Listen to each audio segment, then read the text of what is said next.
Desde el principio de los tiempos, la humanidad ha buscado comprender su origen, su propósito y, sobre todo, la naturaleza de su Creador. La Biblia nos dice que fuimos hechos a imagen y semejanza de Dios, pero ¿qué significa realmente esta afirmación? ¿Es solo una referencia a nuestras capacidades intelectuales y morales, o hay algo más profundo, algo que apunta a una realidad tangible y visible? El misterio de la forma de Dios ha intrigado a teólogos, filósofos y creyentes por siglos. Si Dios es espíritu, como Jesús afirmó en Juan 4 y 24, ¿cómo es posible que la Escritura hable de él con términos que evocan una presencia visible y concreta? Desde el Génesis hasta el Apocalipsis, la Biblia describe manifestaciones divinas que parecen desafiar nuestra comprensión de lo espiritual y lo material. ¿Acaso Dios ha querido revelarnos más sobre su propia naturaleza de lo que tradicionalmente hemos entendido? Para explorar este enigma, debemos regresar al origen, al momento en que la humanidad fue creada. En Génesis 1 y 26, Dios declara: «Hagamos al hombre a nuestra imagen, conforme a nuestra semejanza». La palabra hebrea utilizada para imagen es tselem, que implica una representación visible, una forma concreta.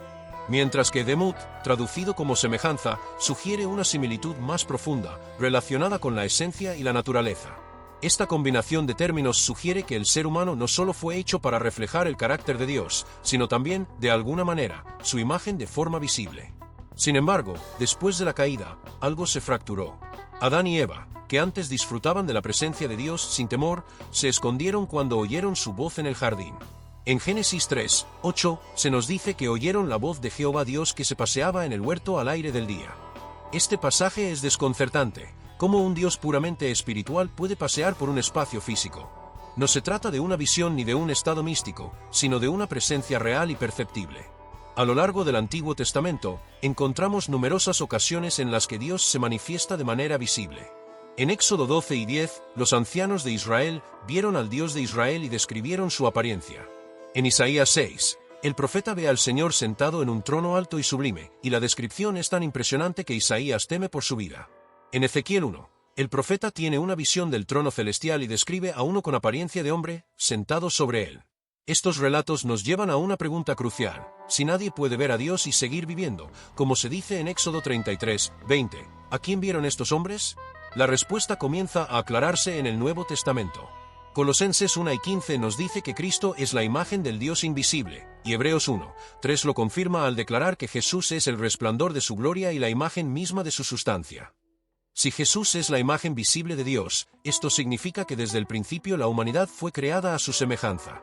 La imagen que Dios usó como modelo para la humanidad no era una idea abstracta, sino la forma del Cristo preexistente.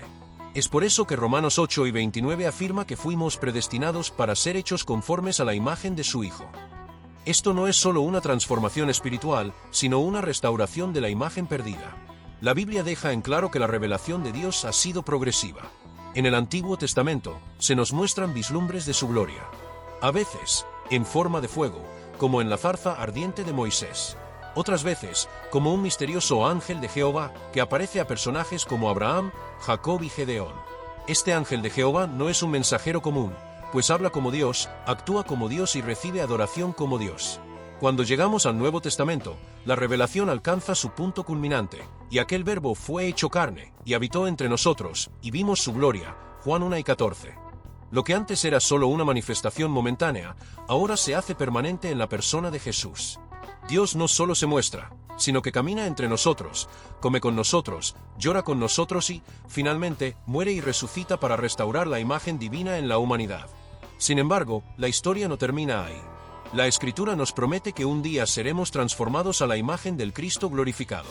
Filipenses 3 y 21 dice que transformará el cuerpo de la humillación nuestra, para que sea semejante al cuerpo de la gloria suya.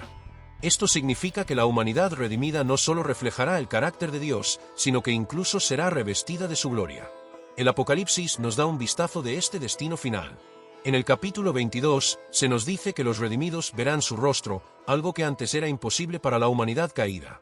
Esto sugiere que la restauración será completa. No solo conoceremos a Dios plenamente, sino que también reflejaremos su imagen de una manera que aún no podemos comprender en su totalidad. Todo esto nos lleva a una conclusión asombrosa: la imagen de Dios en el hombre no es solo un concepto teológico, sino un destino glorioso. Fuimos creados con un propósito, distorsionados por el pecado, restaurados en Cristo y, finalmente, seremos glorificados a su semejanza.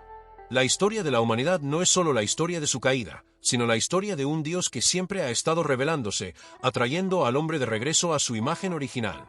Y si Dios ha revelado su imagen de manera tan clara a través de la historia, ¿qué significa esto para nosotros hoy? Significa que nuestra vida tiene un propósito eterno, que nuestra identidad está ligada a algo mucho más grande de lo que el mundo puede ofrecer. Significa que fuimos diseñados no solo para vivir, sino para reflejar la gloria del Creador. Si este mensaje ha tocado tu corazón, no es una coincidencia. Es un recordatorio de que fuiste hecho a imagen de Dios y que Él desea restaurar esa imagen en ti. Si aún no has entregado tu vida a Cristo, este es el momento. Comenta "Yo te acepto, Señor Jesús", y únete a aquellos que han decidido caminar en la luz de su revelación. Y si todo lo que hemos hablado hasta ahora solo fuera el inicio de una revelación aún más profunda sobre la imagen de Dios en la humanidad, si desde el principio, Dios no solo quiso que lo reflejáramos en nuestro carácter, sino también en una manifestación aún mayor de su presencia en nosotros, la historia de la imagen de Dios en la humanidad no termina con la caída, ni siquiera con la encarnación de Cristo. La Biblia nos dice que hay un destino glorioso aguardándonos, una transformación final en la que la imagen perdida será completamente restaurada. Pablo, en 1 Corintios 3 y 49, nos da una clave fundamental: y así como hemos traído la imagen del terrenal, traeremos también la imagen del celestial. Aquí, Pablo está diciendo que así como heredamos la naturaleza caída de Adán, también heredaremos la imagen glorificada de Cristo. Pero, ¿qué significa esto en términos prácticos? Jesús, después de su resurrección, nos dejó un modelo de lo que será nuestro cuerpo glorificado. Cuando se aparece a sus discípulos en Lucas 12 y 39, les dice: «Mirad mis manos y mis pies, que yo mismo soy. Palpadme y ved, porque un espíritu no tiene carne ni huesos como veis que yo tengo». Esto nos dice que el cuerpo glorificado no es algo etéreo, sino real, tangible. Sin embargo, el cuerpo de Cristo tenía cualidades que iban más allá de nuestra naturaleza actual. En Juan 8 y 26, se nos dice que Jesús se apareció en una habitación con las puertas cerradas, algo que indica una capacidad que nuestros cuerpos actuales no poseen. Además, en Hechos 1, 9, Jesús asciende al cielo ante los ojos de los discípulos, mostrando que su cuerpo glorificado no estaba sujeto a las mismas leyes físicas que los nuestros. Cuando Filipenses 3 y 21 dice que seremos transformados conforme a su cuerpo glorioso, esto implica que también seremos revestidos de una nueva naturaleza, una en la que el pecado, la enfermedad y la muerte ya no tendrán poder sobre nosotros. Este concepto de la transformación final es clave en la escatología cristiana. En 1 Juan 3, 2 se nos dice: «Cuando Él se manifieste, seremos semejantes a Él, porque le veremos tal como Él es». Esta afirmación es impactante porque no solo promete que veremos a Dios, sino que también seremos transformados para ser como Él. Pero, ¿por qué Dios diseñó a la humanidad con la capacidad de reflejar su imagen? ¿Por qué la Biblia insiste tanto en este concepto? La respuesta se encuentra en su deseo eterno de habitar con su creación. Desde el principio, Dios quiso estar cerca del ser humano. Caminó con Adán en el Edén, habitó en medio de Israel en el tabernáculo y el templo, y finalmente, vino en la persona de Jesús para vivir entre nosotros. Sin embargo, el propósito final es mucho más grande. Apocalipsis 21, 3 nos da la visión de la culminación de este plan: «He aquí el tabernáculo de Dios con los hombres, y Él morará con ellos, y ellos serán su pueblo, y Dios mismo estará con ellos como su Dios». Este es el clímax de la historia de la humanidad. Dios no solo se acerca a nosotros, sino que habita con nosotros de manera permanente. Y para que esto sea posible, debemos ser transformados completamente, restaurados a la imagen perfecta de Cristo. La restauración de la imagen de Dios en la humanidad no es solo una promesa personal, sino una renovación cósmica. Romanos 8, 19-21 nos dice que toda la creación espera la manifestación de los hijos de Dios porque será liberada de la corrupción. Esto significa que la restauración de la humanidad a la imagen de Dios traerá consigo una transformación del universo entero. El libro de Apocalipsis nos da una descripción de este nuevo mundo. En Apocalipsis 22, 4, dice: «Y verán su rostro, y su nombre estará en sus frentes». Esta es la primera vez desde el Edén en que la humanidad podrá ver a Dios sin temor ni barreras.